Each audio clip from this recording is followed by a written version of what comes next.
C'est une véritable usine roulante, un train gigantesque, avec à l'avant une première machine appelée la dégarnisseuse. Son rôle, extraire le ballast, ce caillou de quartz indispensable pour stabiliser la voie et pour éviter la déformation des rails. Sur ce chantier de 40 km, il faudra déverser 71 000 tonnes de nouveaux ballasts.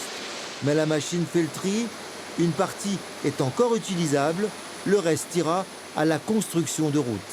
Ce train de dégarnissage permet déjà de recriver, donc de remettre en voie tout le caillou qui permet en fait encore de faire sa fonction. Et en gros, on récupère 30 à 50% du caillou qui est encore utilisable sur ce chantier.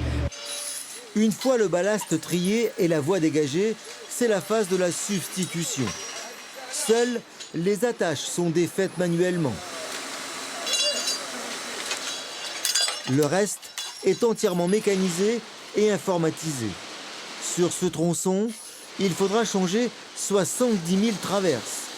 Les nouveaux rails poussent les anciens. 500 personnes travaillent sur l'ensemble de ce chantier. Chaque nuit, 800 mètres de voies ferrées sont changés. Vous avez vu l'importance du chantier et demain matin, les trains devront circuler. Donc pour nous, c'est un impératif de service aux clients que d'assurer ce qu'on appelle la restitution à l'heure. Malheureusement, on a des aléas, mais le plus souvent, heureusement, on le fait et c'est pour les clients qu'on le fait. Les travaux s'achèveront mi-avril. L'an prochain, la SNCF s'attaquera à refaire la voie dans l'autre sens. À ce train-là, il faudra attendre plus de 50 ans pour changer les 1300 km que compte le réseau ferré régional.